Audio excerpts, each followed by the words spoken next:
of gravity rules out need for dark matter. Exclusive paper by UCL professor says wobbly space-time could instead explain expansion of universe and galactic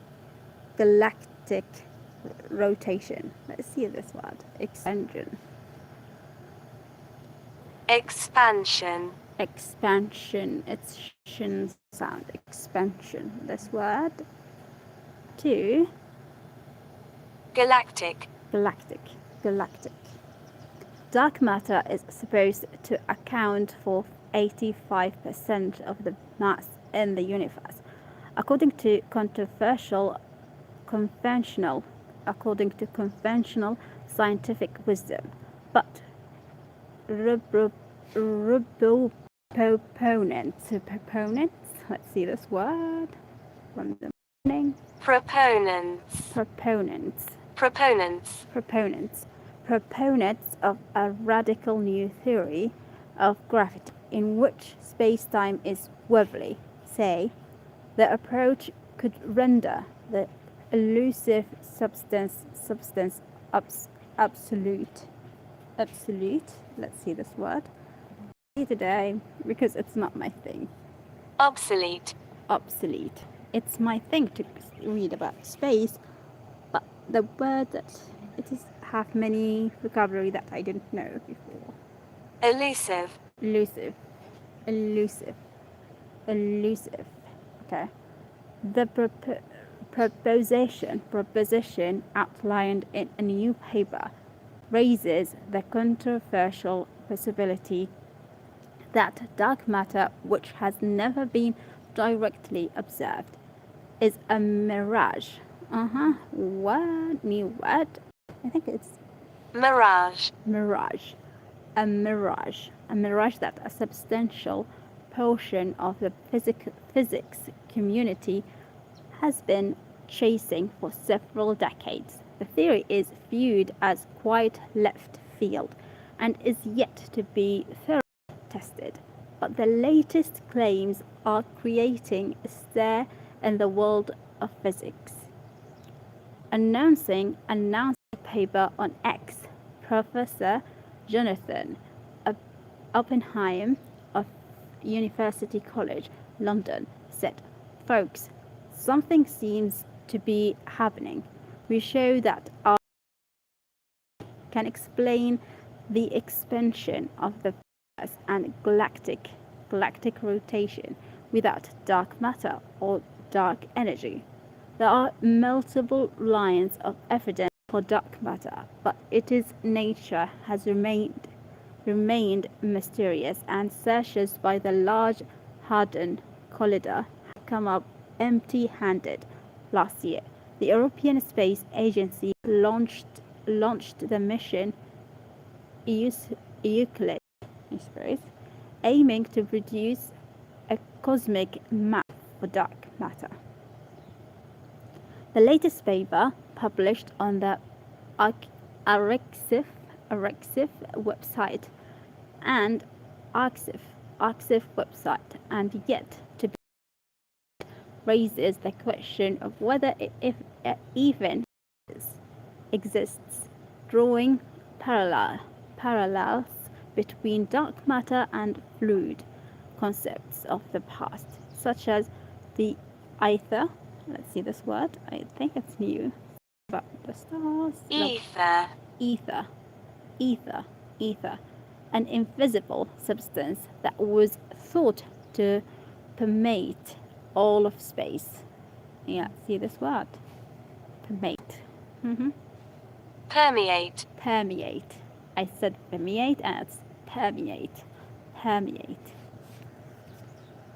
In the absence of any direct evidence for dark energy or dark matter, it is natural to wonder whether they may be unnecessary scientific constructs like celestial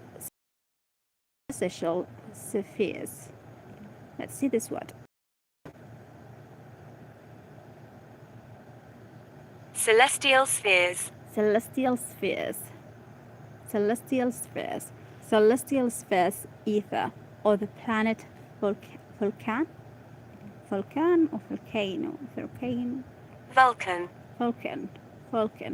all of which were superseded. Is that from surprise or subsided? Superseded by simpler explanations. Its status, gravity, has a long history of being a trickster. See this word? Status, I said. I hope it's not status.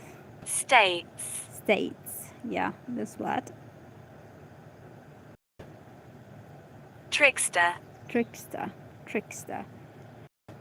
In this case, the simpler explanation being proposed is Oppenheim's post-quantum theory of classical gravity.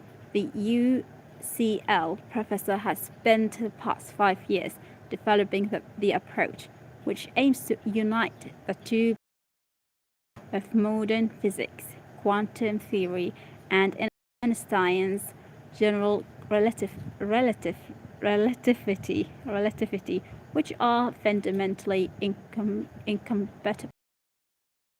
This word, relativity, yeah.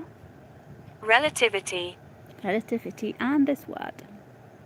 Surprisingly, I was talking about space. Incompatible About space today with my brothers.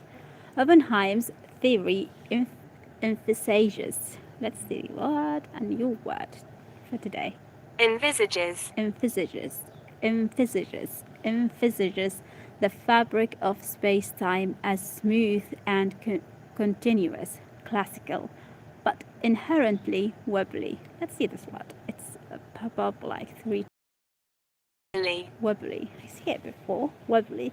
The rate at which time flows would randomly fluctuate like a burbling stream. Space would be haphazardly.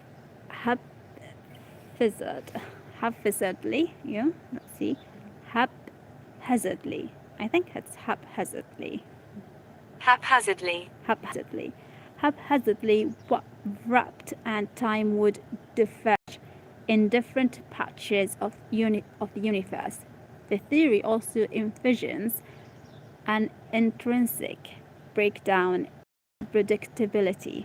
A paper by Oppenheim and Andrea Rosso, a PhD candidate at UCL, claims this take on the universe could explain landmark observations of rotating.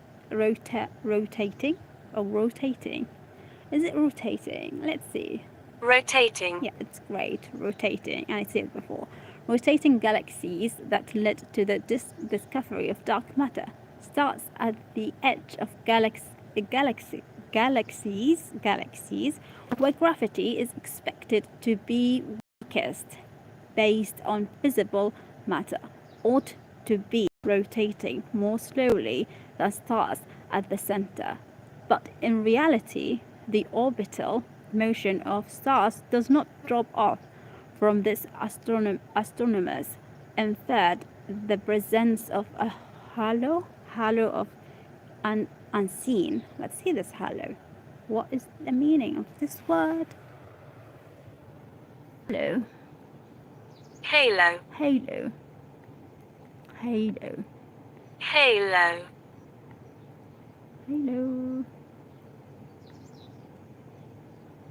Let's see. I'm doing something else, by the way.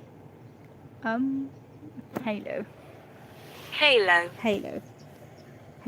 Where is it? I forgot what I was reading. Something about halo. Halo of unseen dark matter exerting a gravitational. Let's see this word. Gravitational pull. In Oppenheim's approach, the additional energy required to keep the stars locked in orbit is provided by the random fluctuations in space-time, which in effect added in back background hum of gravitation. It would be negligible in a high gravity interaction. Let's see this word. In negligible. I said negligible. Negligible. It's correct. Negligible. Such as the Earth orbiting. See, orbiting the sun. But in low gravity situations, such as the fringes of a galaxy, the phenomenon would dominate and cumulatively could account for the majority of the energy in the universe.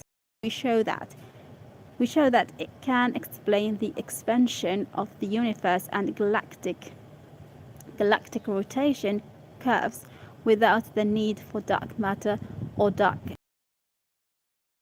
Do urge caution, however, since there's indirect evidence for dark matter, so further calculations and comparison with data are needed. But if it is that 95% of the energy in the universe is due to the erratic nature of space-time, signaling either a fundamental breakdown in the stability of physics, or we are immersed in an environment which does not obey the laws of classical or quantum theory. Not everyone is convinced, including the well-known theorists Professor Carlo Rovelli and Professor Geoff Binghamton, who have signed a 5,001 odds bet with Oppenheim against his theory being proven correct. I think it's good that physicists explore a wide variety of approaches to very difficult problems, like combining quantum mechanics with gravity, said Bennington. Let's see how to pronounce his name. I think Nennington or Bennington, something like this. Pennington. His name is. I want to see how to pronounce physicists.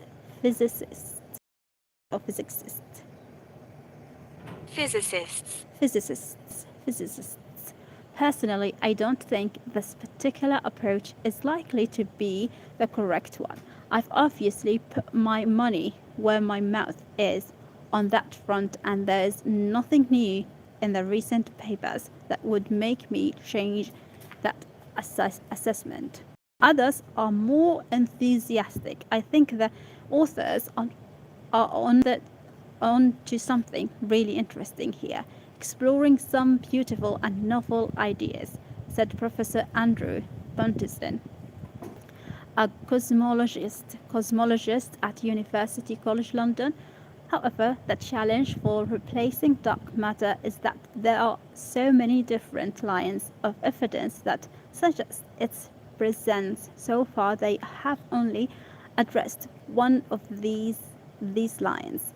Only time will tell whether the new ideas can truly explain in the huge variety of phenomena that point towards dark matter. Yeah, I finished. Let's see if I could read something else, or I can't stop. It took me 40 minutes to read this one. I don't think it's everyone really excited about physics or space. I'm excited about space, so space-time is wobbly.